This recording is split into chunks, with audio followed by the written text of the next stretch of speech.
Bonsoir, M. Ram.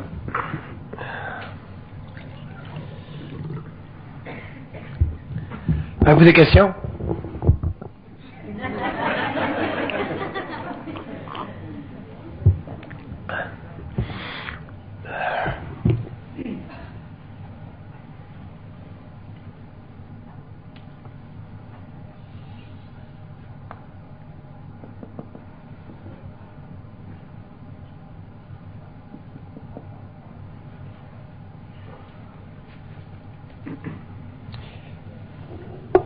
La psychologie évolutionnaire est basée sur une évaluation personnelle. Je vais développer ce thème-là ce soir.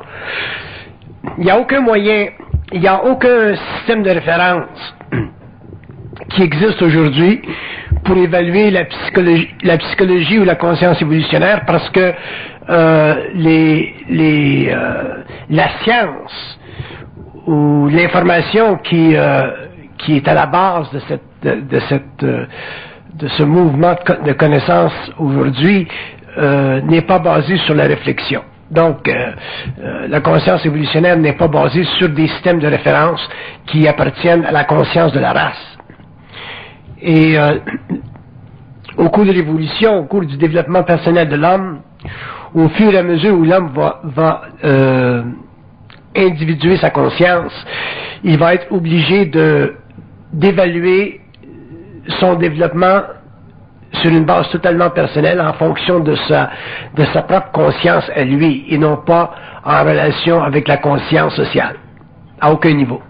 Donc la conscience évolutionnelle est très très personnelle.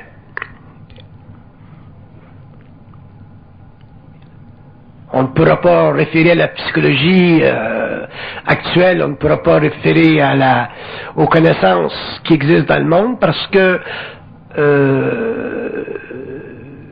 les structures de cette connaissance-là sont totalement canalisées. Ce sont des structures qui viennent d'une canalisation.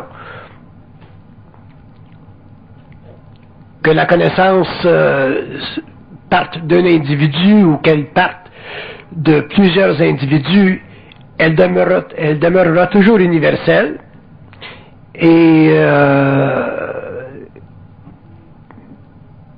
mais elle sera vérifiable seulement sur le plan individuel. C'est très important de réaliser ceci parce que, en tant qu'homme, en tant qu'être pensant, ou en tant qu'être réfléchissant, on a tendance à vouloir évaluer quelque chose en relation avec ce que d'autres personnes disent. Et sur le plan de la conscience évolutionnaire, ce ne sera pas possible. Pour des raisons que je vais vous expliquer tout à l'heure. Si on part de la conscience évolutionnaire à partir de son principe fondateur qui est une forme de canalisation,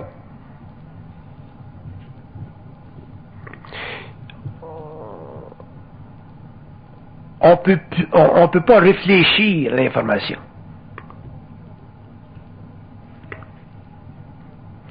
Donc, l'information peut être évaluée seulement sur le plan personnel, comme je disais tout à l'heure, en fonction de la vibration de chaque individu. Et c'est ça qui va faire que cette science, ou cette connaissance, ou cette conscience ne subira pas les mouvements aléatoires que la connaissance a connus pendant l'évolution.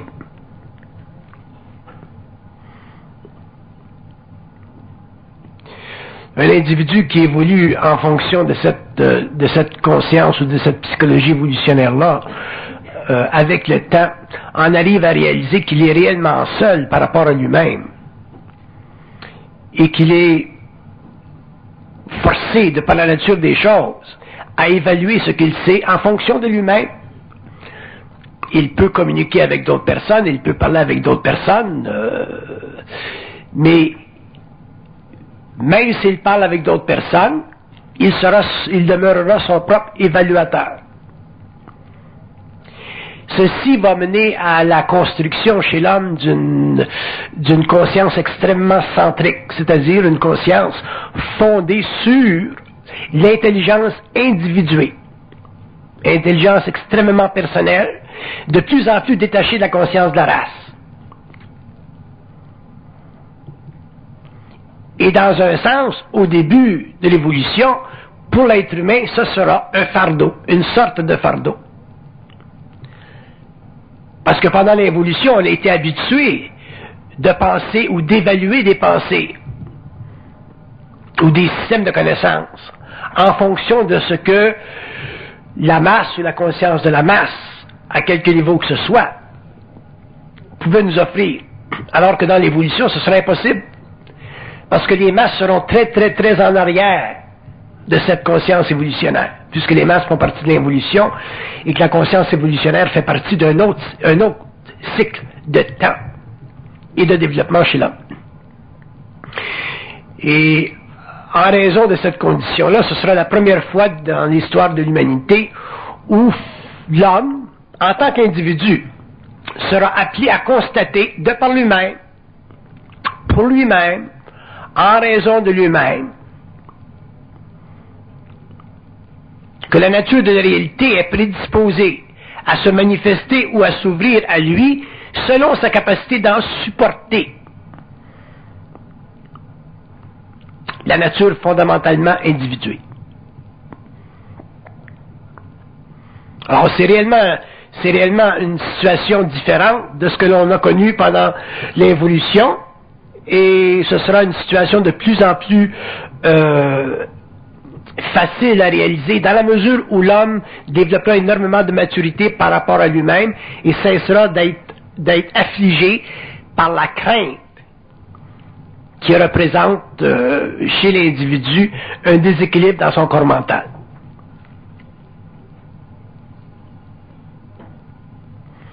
Le contact avec les plans.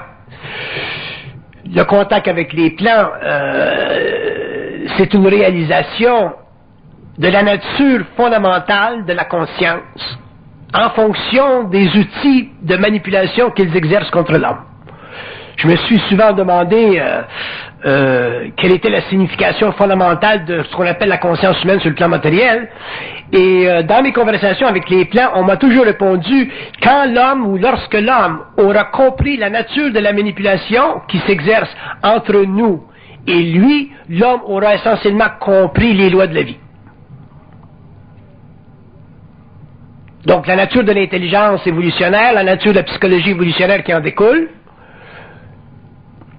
dépendra de la capacité chez l'être humain de réaliser jusqu'à quel point la manipulation de sa conscience fait partie de sa relation avec les plans. Donc la relation avec les plans n'est pas une relation continue. Quand je dis continue, je veux dire harmonisée de façon permanente. C'est un jeu d'esprit constant. Un homme qui a la moindre illusion que la relation avec les plans, que ce soit le plan astral, que ce soit le plan mental, lui apportera une sorte d'harmonie continue, vit une illusion astrale. Il n'y a pas d'harmonie continue avec les plans.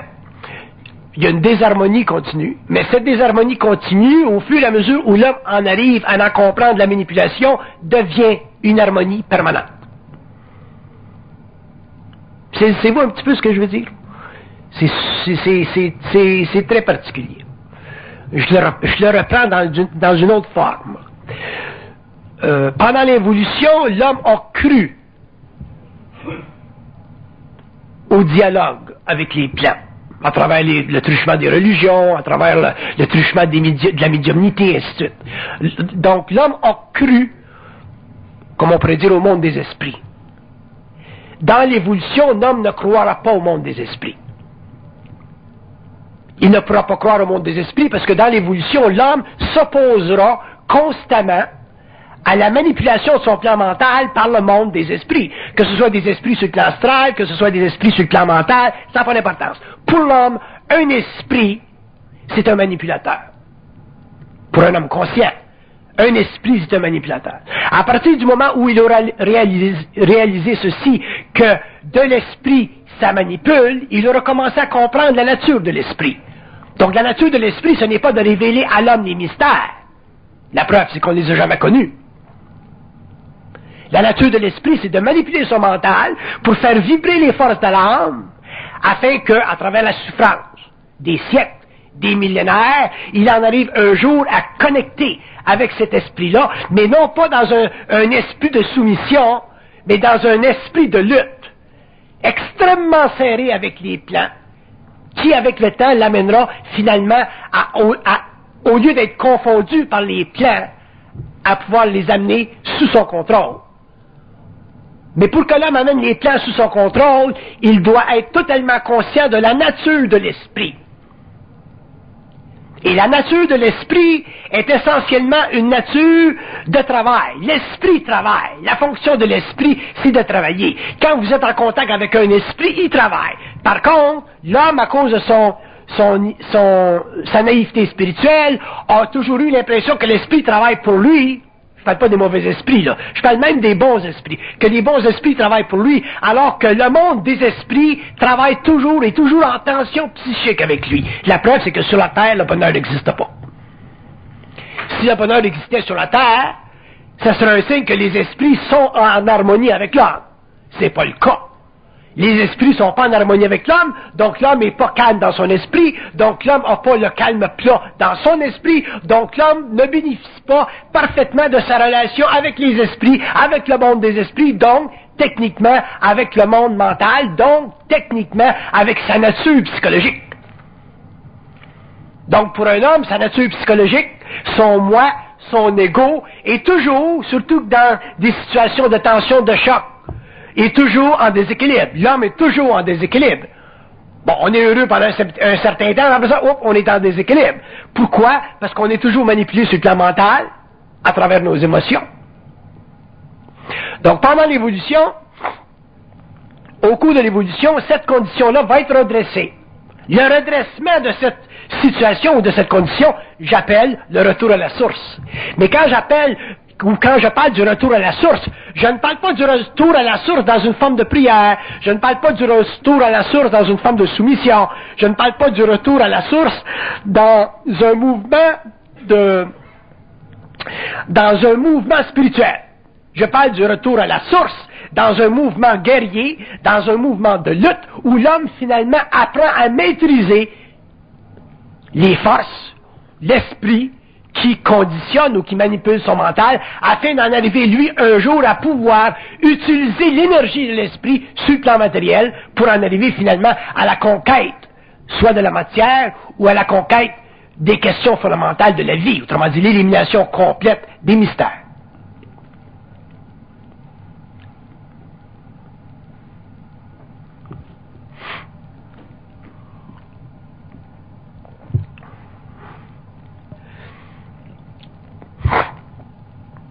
J'écoutais hier à la télévision américaine un preacher américain que je respecte parce que c'est réellement un bonhomme. Il a un bel aura. C'est un bonhomme. Seulement, c'est un homme qui est totalement assujetti à la Bible. Et en étant assujetti à la Bible, il est assujetti à des notions de vérité qui font partie de l'évolution, c'est-à-dire qui font partie de la domination de l'homme à travers ses émotions, à travers son corps émotionnel, pour la création sur le plan matériel, en relation avec les civilisations, de certains mœurs qui favorisent l'harmonisation entre les hommes. Dans ce sens-là, la Bible est bonne pour l'humanité. Mais la Bible n'est pas, pour l'homme individué, bonne. Les testaments anciens ne sont pas, pour l'homme individué, bons, c'est-à-dire intelligents, parce que les testaments anciens sont la matérialisation d'une poésie mentale manifestée à travers une littérature ancestrale qui fait de nous des cons.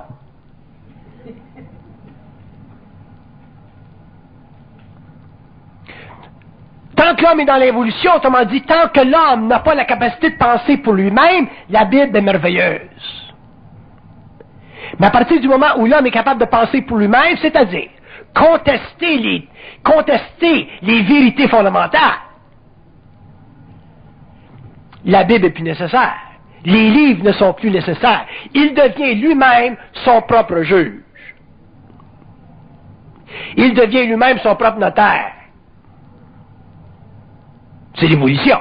La conscience de l'homme, le surhomme, l'homme conscient, l'homme nouveau, appelez ça comme vous voulez, cet être-là aura la capacité de penser par lui-même, pour lui-même, en relation avec lui-même, de manière absolue et par rapport à toutes les conditions fondamentales, à toutes les questions fondamentales que les livres anciens ont fait surgir dans sa conscience. C'est ça de la conscience. La conscience, c'est pas un demi-propos avec les esprits. La conscience est un propos absolu avec les esprits.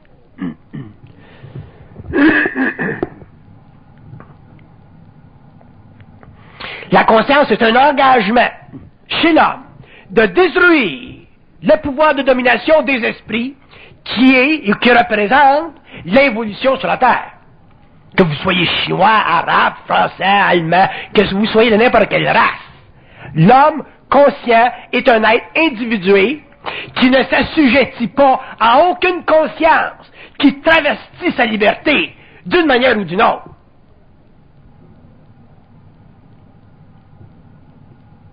Le pouvoir de l'homme commence à ce point-là. Le pouvoir de l'homme commence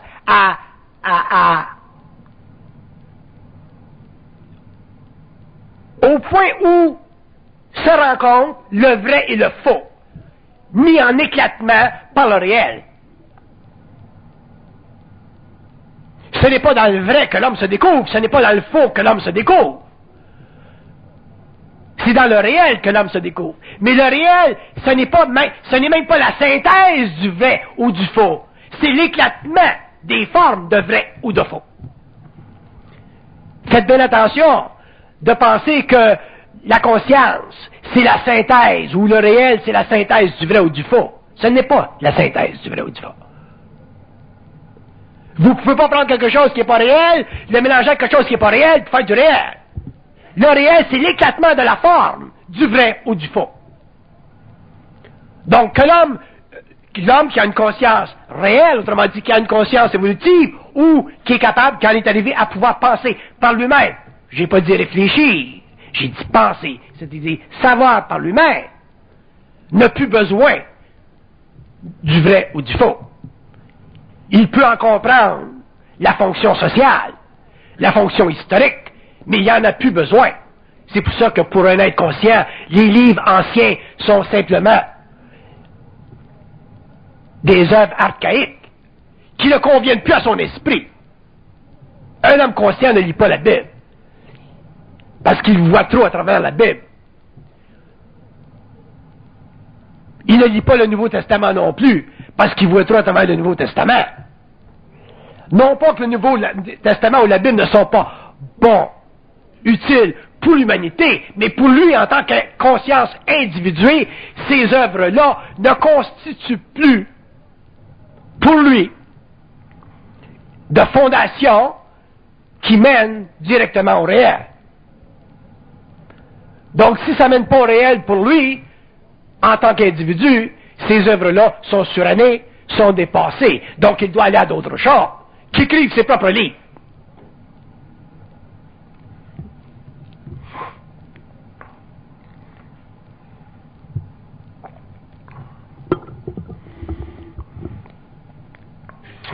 Pourquoi j'ai appelé la psychologie dont on parle psychologie évolutionnaire? Parce que c'est une psychologie qui n'a pas de passé. Elle n'a pas de passé. Ça veut dire quoi, c'est une psychologie qui n'a pas de passé? Ça veut dire que l'homme, un homme conscient, n'a pas de passé. Il vit dans un instant, il vit dans une conscience créatrice, mais il n'a pas de passé parce que ce qu'il sait ne fait pas partie de la réflexion. La réflexion étant la structure du passé. La mémoire étant la fondation de la réflexion du passé. Un homme conscient ne vit pas du passé. Donc, le terme psychologie évolutionnaire veut dire que l'homme, au fur et à mesure où il entrera en conscience, au fur et à mesure où il pourra penser pour lui-même, il sera un être en évolution, c'est-à-dire en développement, jamais arrêté, toujours en puissance, toujours dynamisé, et il ne vivra jamais dans le musée de sa conscience, comme nous l'avons fait pendant l'évolution. Musées qui ont été utilisés, structurés, maintenus par les pouvoirs temporaires.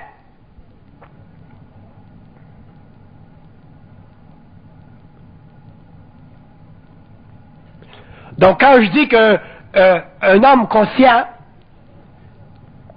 ne peut pas utiliser la réflexion pour comprendre l'invisible, je veux dire que l'homme conscient ne peut pas substituer sa conscience instantanée pour une conscience réfléchie. S'il veut finalement en arriver un jour à comprendre les mystères, à les élucider, à les expliquer et à en ouvrir finalement la porte pour l'homme.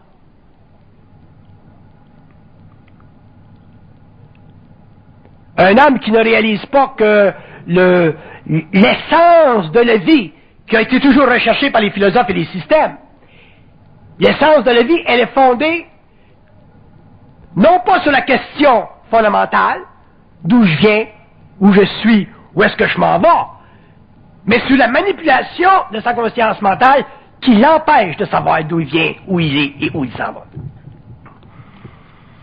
Parce qu'une fois que une fois que l'homme ne sera plus manipulé dans sa conscience mentale, ça sera très facile pour lui de savoir d'où il vient, où il est et où il s'en va. Mais chercher d'où on vient, où on est et où on s'en va quand on pense, c'est une aberration, c'est une perte de temps. C'est un poids philosophique qu'on peut supporter pendant des siècles et autour desquels on peut vivre toutes sortes de conneries, comme la question de saint Thomas d'Aquin. Comment est-ce que d'ange qui danse une pine?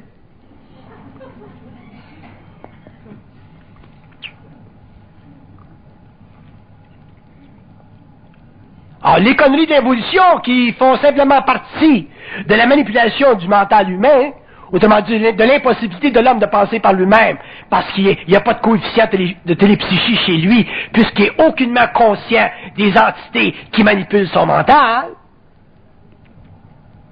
Cette condition est responsable pour les grandes questions de l'humanité qui existent aujourd'hui et qui confondent l'esprit de l'homme. Alors que toutes ces grandes questions fondamentales qui mènent au mystère sont réellement des illusions facilement fracturables à partir du moment où l'homme ne permet plus que des esprits envahissent son mental, son plan mental, qui est son territoire personnel. Mais pour ça, pour qu'il cesse ou qu'il mette un arrêt à la désinformation, donc à la manipulation, il faut qu'il soit extrêmement vigilant parce que les pensées sont extrêmement rapides.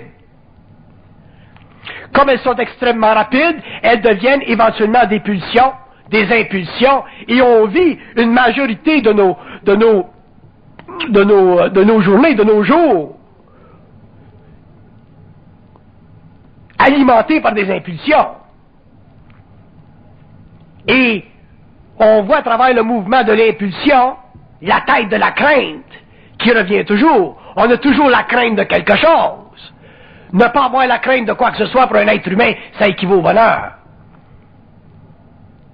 Si quelqu'un me demandait, ben, qu'est-ce que c'est être heureux? Ben, je dirais, il y a une suspension de la crainte. C'est ça être heureux, avoir une suspension de crainte. Mais s'il faut qu'on attende d'avoir une suspension de crainte pour être heureux, on va attendre longtemps pour être heureux, parce que la crainte est toujours mise en mouvement dans l'esprit de l'homme manipulé, à travers les pulsions utilisées par le monde des esprits, que ce soit les esprits astrales, qui sont techniquement des humains qui sont dans le monde de la mort, ou des esprits qui font partie du plan mental, c'est la même chose. Je me rappelle dans mes séminaires, il y a des gens qui me disaient, bon, mais comment est-ce qu'on peut savoir si c'est une entité astrale qui est en contact avec nous autres ou si c'est un ajusteur de pensée? Ma réponse était, bon, occupez-vous-en pas. Parce que vous ne les voyez pas anyway, fait que la voix, c'est dur à distinguer. D'où il vient? D'où elle vient la voix? Par contre, si c'est intelligent, c'est intelligent, puis si ça ne l'est pas, ça ne l'est pas. Que ça vienne du mental, ou que ça vienne de l'astral, que ça vienne des entités humaines en forme astrale, ou que ce soit des entités cosmiques ou systémiques en forme lumineuse, ça n'a pas d'importance. De la connerie dans ta tête, c'est de la connerie.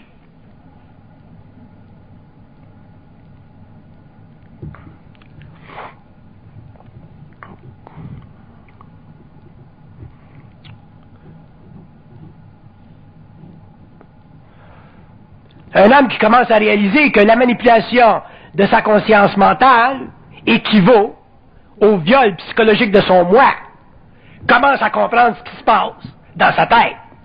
Sinon, il ne comprend pas ce qui se passe dans sa tête. Et pas comprendre ce qui se passe dans notre tête, ça équivaut à demeurer de manière permanente stupide, c'est-à-dire sans lumière personnelle, éclairé seulement par l'abat-jour de la civilisation. Puis le mot le dit, abat-jour, ça l'abat, le jour.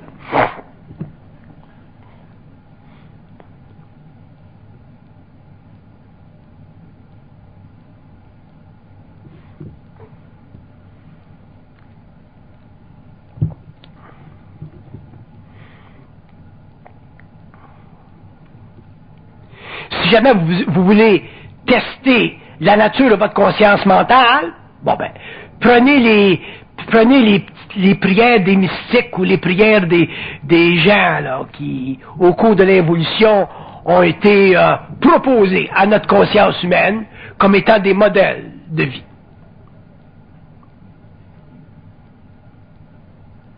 Regardez les commandements qu'ils ont écrits là, pour l'humanité. Là.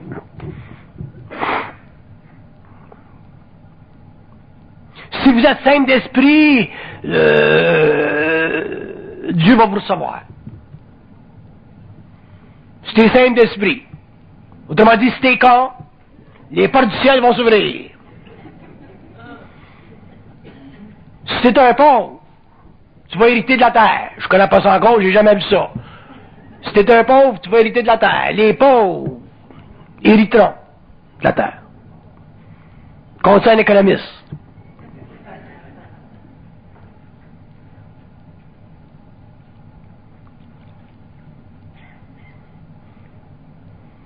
Si on te frappe, ça joue droite, donne la gauche. Venez me frapper, moi, ça joue droite. Vous allez voir ce que va vous faire. Puis c'est constamment comme ça. Pourquoi? Parce que les pouvoirs spirituels ont utilisé la faiblesse de l'homme pour se constituer, pour eux, un pouvoir temporel sur la terre.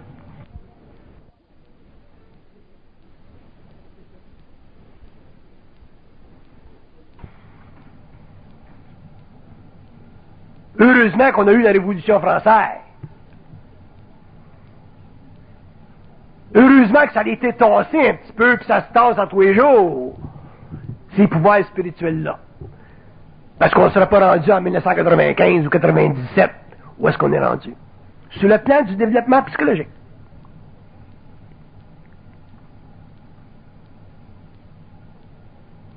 Puis c'est la même chose pour le monde des esprits. Les esprits sont autant aussi enculés que nous autres on peut l'être. Pour des raisons différentes. Pour des raisons d'évolution de l'âme. Ils vont vous dire ça souvent. Pour l'évolution de l'âme.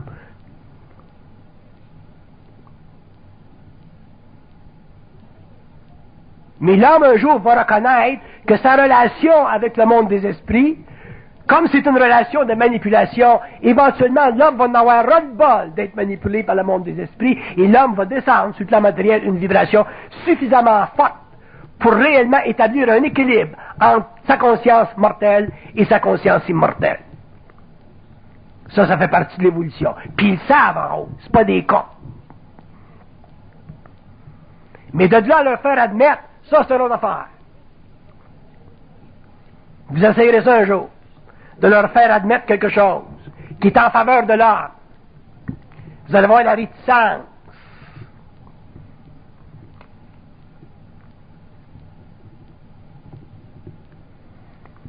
Essayez de leur faire admettre qu'un jour l'homme aura le pouvoir sur ses sphères. Vous allez voir ce qu'ils vont vous dire.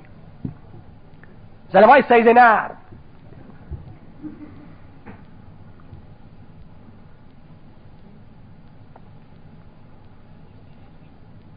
Jusqu'à temps que l'homme ait suffisamment de lumière descendu ici, sur le terrain des vaches, pour pouvoir s'attaquer à n'importe quel esprit. Quand un homme peut s'attaquer à n'importe quel esprit, l'homme est réellement franchement libre sur le plan matériel. Il peut mourir en paix.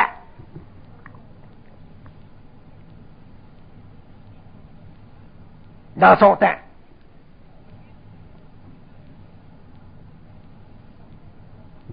Mais tant que l'homme ne sera pas prêt, ne sera pas capable ou prêt psychologiquement à affronter n'importe quel esprit, que ce soit dans l'astral, que ce soit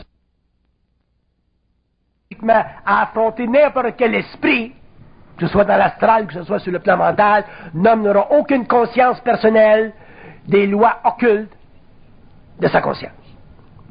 Il n'ayant aucune connaissance, aucun savoir personnel, je dis bien personnel, des lois occultes de sa conscience à lui, il ne pourra jamais réellement comprendre et savoir d'où il vient, où il est et où est-ce qu'il s'en va.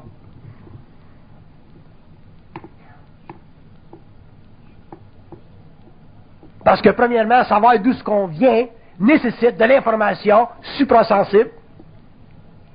Ça nécessite un accès dans nos archives. Ça nécessite une capacité de comprendre parfaitement nos vies antérieures, sans les overlapper. Comprendre où on est présentement, ça implique qu'on est capable, aujourd'hui, d'être totalement libre du karma personnel qui nous est imposé par les lois de l'évolution, par les lois de l'incarnation à cause de notre passé évolutif. Puis savoir où est-ce qu'on s'en va, ça nécessite automatiquement que l'homme ait une conscience prépersonnelle qui puisse l'instruire des dimensions, des structures, autant politiques que spatiales des mondes invisibles. Et plus l'homme trempe dans l'avenir, plus il est capable de tremper dans l'avenir, plus il est capable de se dissocier de sa pensée réfléchie pour finalement entreprendre un développement fondamental en ce qui concerne sa pensée prépersonnelle. Mais la pensée prépersonnelle, c'est le lien télépathique avec la gang en haut.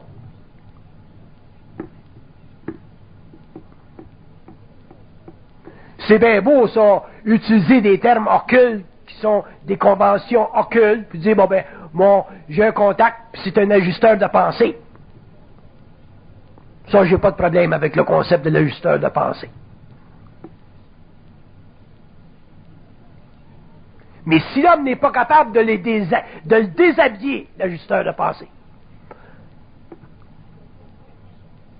de le confronter avec sa propre lumière, avec sa propre intelligence, pour en arriver éventuellement à établir un équilibre horizontal entre lui et l'autre dans l'invisible, il demeure un être assujetti en vertical, avec un guide spirituel qui a sur lui des pouvoirs très très étendus, parce qu'ils vivent dans des temps, alors que nous autres on vit dans de l'espace.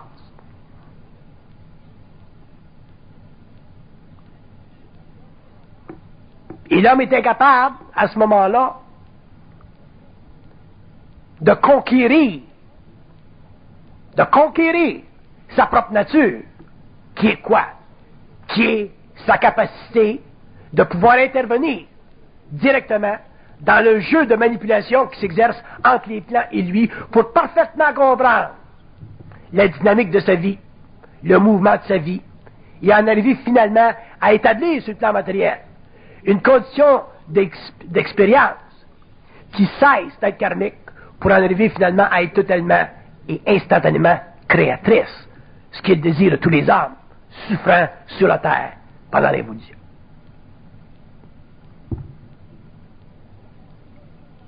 Mais la pensée humaine est tellement dense et l'homme a tellement besoin de réfléchir pour penser qu'il est incapable de savoir.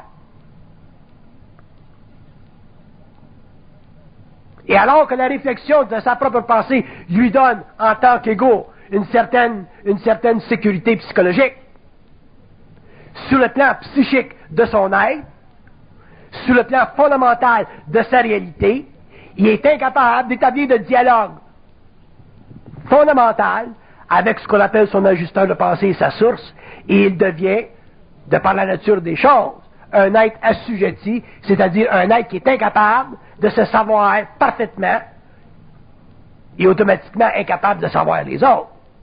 Donc, si tu ne sais pas les autres dans la vie, dans le monde, si tu n'as pas la vibration pour pouvoir évaluer les autres dans le monde, tu es automatiquement assujetti à des formes d'expérience avec les autres qui ne conviennent pas à la paix de ton esprit. C'est pour ça que l'homme est toujours en guerre avec les autres. Mais si l'homme était conscient de lui-même, se connaissait lui-même, il n'y aurait aucun problème avec les autres.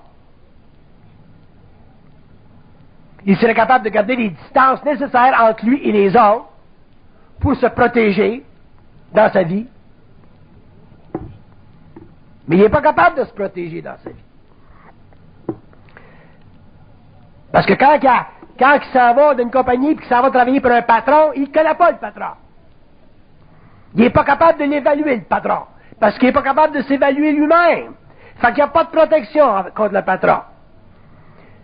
Si le patron c'est un con puis c'est un bon manipulateur, le gars il est fait à l'as. Puis dans la vie, on est assujetti à cette condition-là. L'autre est toujours capable de nous manipuler d'une manière ou d'une autre, inconsciemment, parce qu'on n'a pas suffisamment de connaissance de soi pour le connaître, lui. Alors, on n'est pas simplement victime des plans, on est victime aussi de l'âme. Fait qu'on a une vie très dure sur la terre.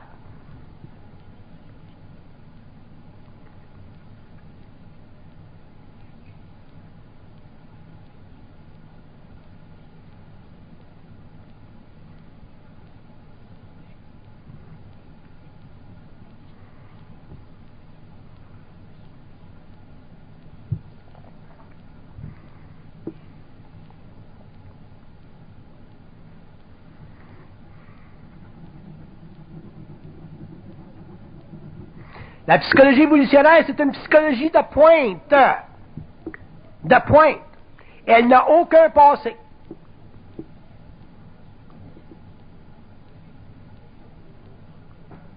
C'est toujours une psychologie de pointe.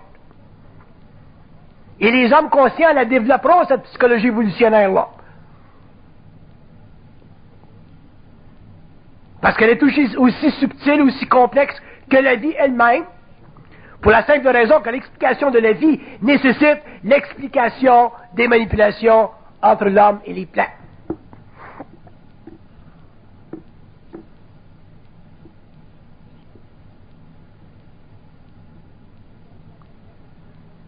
Tu regardes des gars comme Clinton, le président des États-Unis, qui se fait prendre dans une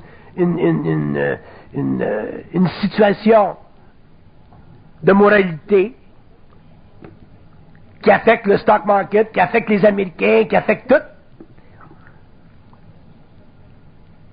Ça n'est de la manipulation. Je donne son corps parce que tout le monde le connaît.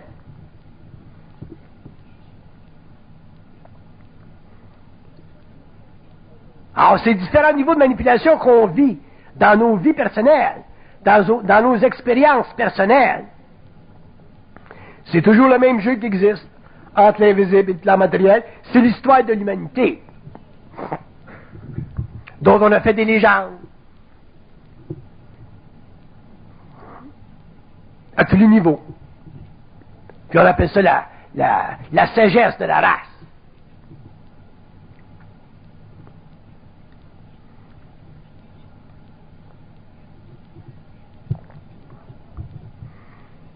On n'est pas en contrôle. On le deviendra. Mais on le deviendra quand on deviendra très conscient de la manipulation.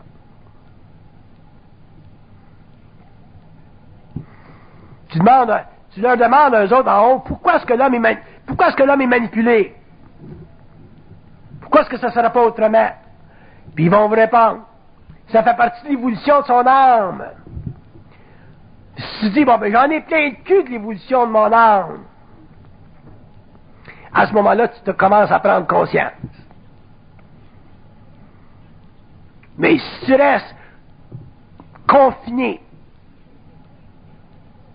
prisonnier de la notion de l'évolution de ton âme, ben, tu deviens un mystique.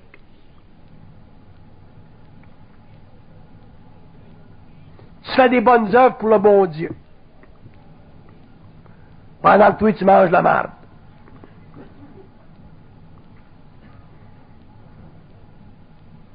Fait que ça va loin, la manipulation.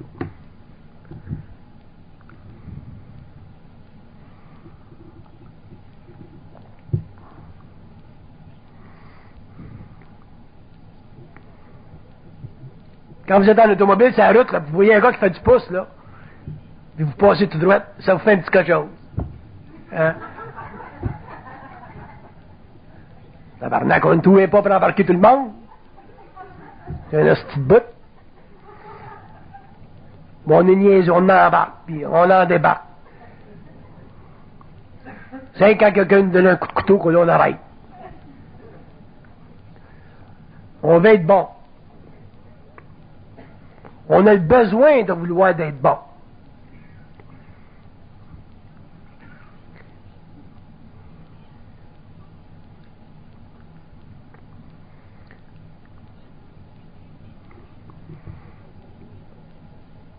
Le besoin de vouloir être bon. Puis ça nous a été inculqué, ça.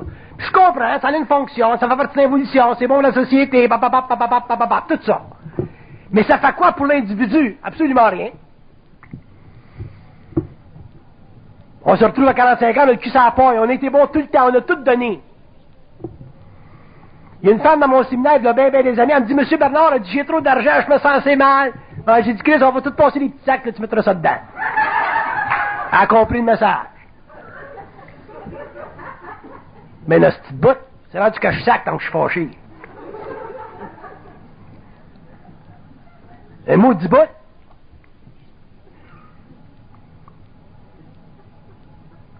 Je rencontre un voyante à Sainte-Agathe, sur la rue, je l'arrête, j'ai dit, Madame, j'ai dit, vous êtes en train de vous rendre malade.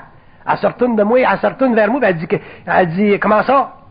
J'ai dit, vous êtes 35 000 piastres dans le trou, là, avec votre bonté, là. Ça créé un choc. Elle dit, comment ça fait que vous savez ça? J'ai dit, inquiétez-vous pas. J'ai dit, arrêtez d'être si bonne. J'ai crissé mon camp. Un mot du bout.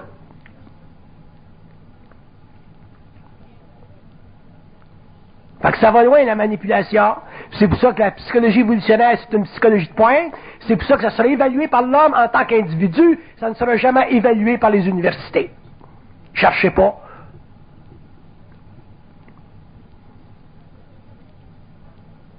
C'est la première fois dans l'histoire de l'homme qu'une science ne fera pas partie des universités. Ça va faire partie de la conscience de l'homme. Point final.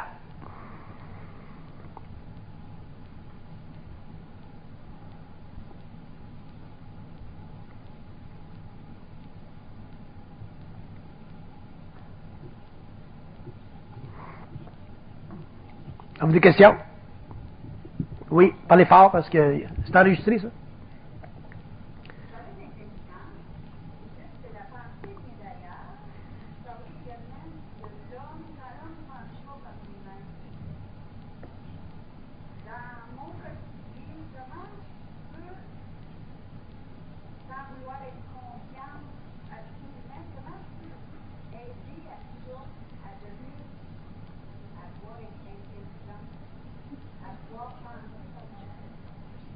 Commencez à vous occuper de vous-même. Je vais vous donner un exemple. Je vais vous donner 3 aspects de chez vous, de vous-même, à corriger. Commencez d'abord à ne pas avoir peur. Faites attention à votre sensibilité. Cherchez pas trop à plaire. Ça, c'est votre cas. Commencez à travailler sur ça, ça va être pas mal.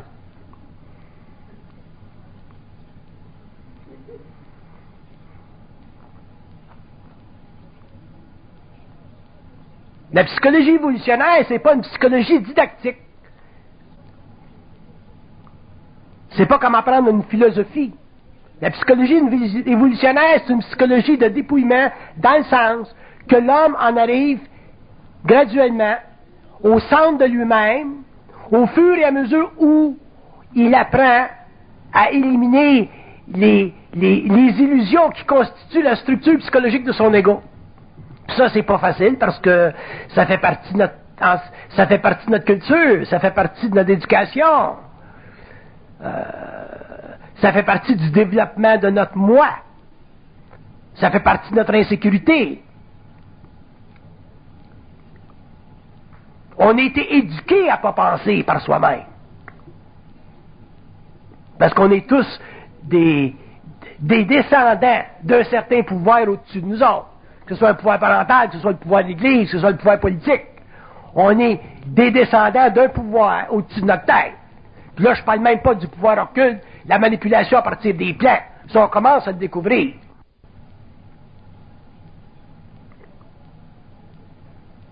Le problème fondamental de l'être humain, c'est qu'il ne s'occupe pas de lui-même. Quand je vous dis s'occuper de lui-même, je ne veux pas dire dans un sens égoïste. Je veux dire s'occuper de lui-même dans un sens centrique. Tu peux être centrique, puis en même temps pouvoir donner un au monde à quelqu'un s'il en a besoin. Mais quand tu en donnes parce que tu veux y en donner. Tu en donnes pas parce que tu as une émotion qui te pousse à le faire. Tu en donnes pas parce que ça va faire plaisir au petit Jésus. Tu en donnes parce que ça fait plaisir à toi. Donc ta générosité, elle devient intelligente. Mais c'est pas de la générosité intelligente qu'on a, nous autres. C'est de la générosité chrétienne. Pas pareil.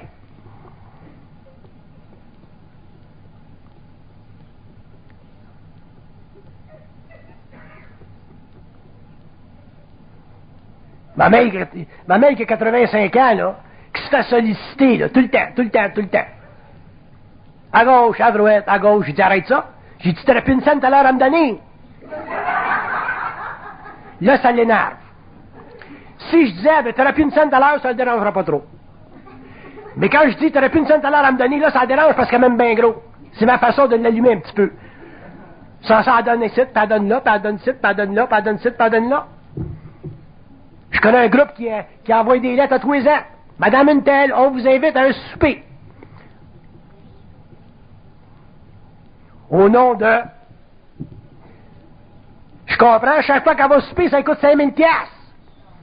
Je dis, rouvre-tu le mien, là?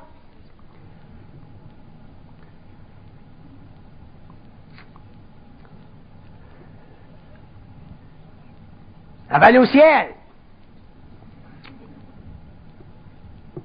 Elle va aller au ciel. Là, j'attaquine pas trop sur ça. Pas l'énerver.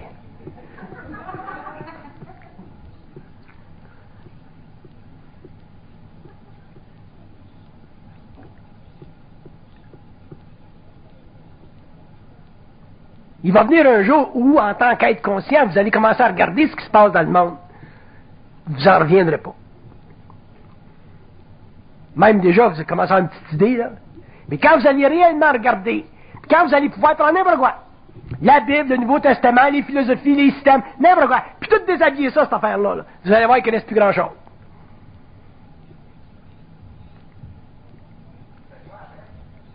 Tu fais quoi après? Après ça, ben, tu fais rien. T'as pas. Tu laisses quoi? Tu te laisses pas mourir. J'ai-tu dit un gars qui te laisse mourir?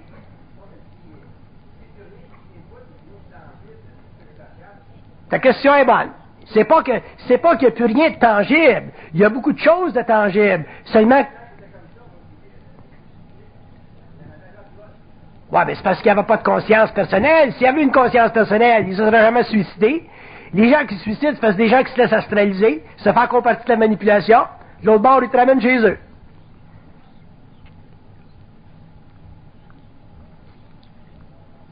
C'est évident que quand l'homme va regarder ce qui se passe dans le monde, il va évaluer ou il va voir qu'il y a beaucoup d'illusions, il va y comprendre. Puis ces illusions-là sont nécessaires pour la société. Moi, je suis content que ma mère aille à la messe à tous les dimanches, c'est bon pour son moral. J'ai rien contre ça. Mais maman m'a pas dit aller, moi. Mais elle, ça y va pas, elle va lui donner la marde. Elle m'a dit, comment ça, tu vas à la messe dimanche? Mais pour moi, maman m'a pas donné la messe. Je fais d'autres choses. Je vais au restaurant, je prends un café.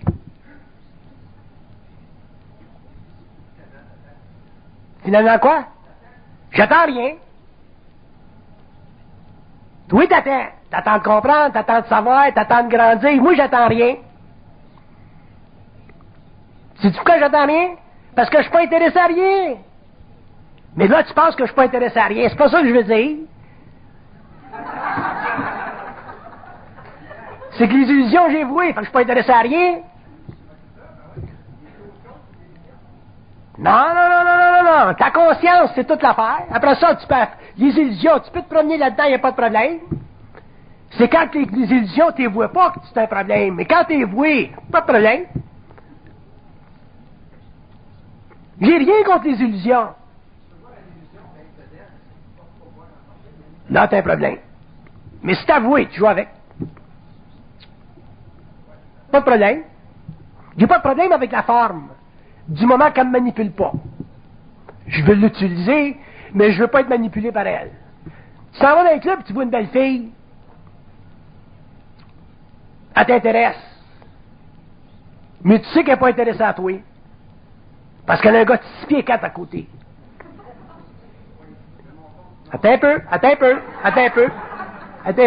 Peut-être que tu persistes, peut-être que tu peux avoir un moyen de l'attirer. Peut-être qu'elle travaille pour ton père dans la compagnie. Je te donne un exemple. Mais elle t'attire tellement, la fille, que tu vas arriver chez vous, tu vas y penser. La semaine prochaine, tu vas rencontrer sa rue, puis tu vas travailler à l'amener dans ta vie, cette fille-là. Ça, c'est une illusion que tu peux utiliser si tu es conscient, ou dont tu peux être utilisé si tu es inconscient. Ça dépend comment est-ce que tu deals avec. J'ai rien contre les illusions. Je suis pas un con, je sais que ça existe. Mais de là être prisonnier des illusions, être manipulé par les illusions, c'est un autre paire de manche. C'est ça le problème de l'âme. Je te donne un exemple. Moi, j'aime bien ça, les arts martiaux. J'aime ça voir un bon film où les gars se tapent la gueule en professionnel. Ça me relaxe. OK? Mais quand je sors du théâtre, je me prends pas pour James Bond. Tandis que je regarde autour de moi et tu vois les jeunes qui sortent du théâtre, il faudrait pas que tu leur parles, ils te donnent une tape sur la gueule tout de suite. Parce qu'ils sont en vibration, là. Ils ont été guéris par le film. C'est comme les filles qui vont voir des films d'amour. Ils s'en viennent chez eux, là, puis ils pensent qu'ils vont faire l'amour avec leur chum ou ils devraient faire l'amour avec leur chum comme ils ont vu dans le film. Ça, c'est se faire prendre des illusions. Mais si tu vas voir le film, puis tu as du fun à voir le film, tu relaxes à voir le film, mais que tu ne te fais pas prendre dans l'illusion, à ce moment-là, aller voir un film, c'est bon pour ton corps astral. C'est ça le problème de l'homme. On vit sur le plan matériel, fait que des illusions, ça fait partie de ça. Mais se faire prendre dedans, c'est un autre pain de manche.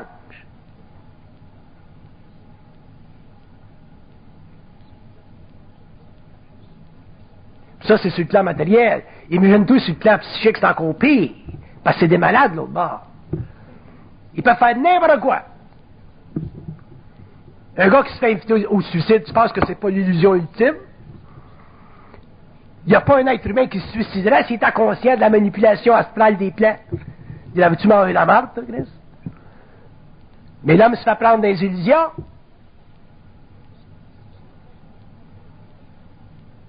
Le gars, il entend la voix du Christ. Il pense que c'est le Christ qui parle. Ah ouais, donc.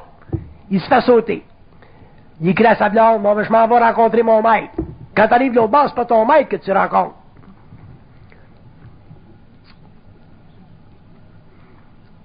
C'est ta maîtresse que tu as tuée de notre vie. Ah, c'est pas pareil. Là, je t'ai eu. Donc, tout s'équilibre.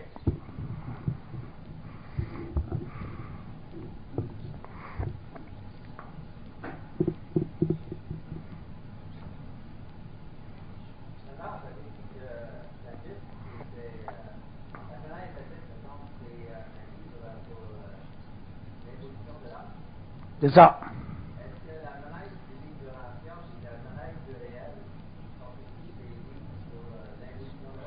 Le livre du Rancien, ça fait partie de l'évolution de l'homme. C'est des notions qui sont totalement neuves, qui sont totalement fondées sur l'appointement de certaines entités systémiques vers des groupes humains sur la Terre, pour l'élimination dans la conscience de l'homme des mirages puis des illusions spirituelles de l'évolution.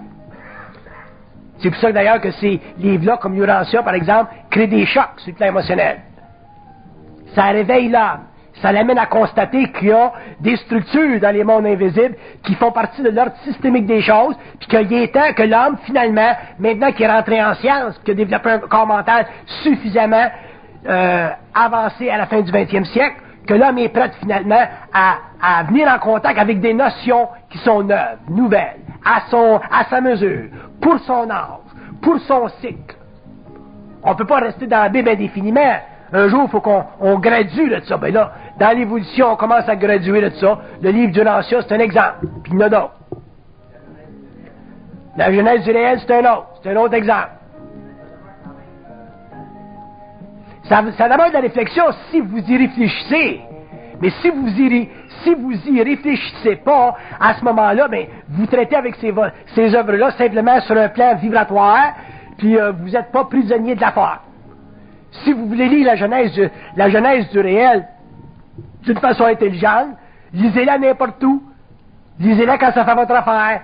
Cherchez pas de continuité psychologique dedans. Et surtout, cherchez pas la vérité dedans. Si vous ne cherchez pas la vérité, vous allez vous habituer à la vibration, puis éventuellement, vous allez pouvoir comprendre différents niveaux de conscience qui sont infusés dans ces formes-là, puis ça fait partie de votre propre conscience personnelle. Mais si vous lisez ça comme des œuvres absolues, des œuvres fixes, à ce moment-là, vous perdez votre temps, parce que peut-être dans 10, 15, 20 ans, il y a quelqu'un qui écrira une autre Genèse du réel, une Genèse du réel 2, puis en arrivera finalement à encore perfectionner la forme. Puis ça va continuer comme ça indéfiniment, parce que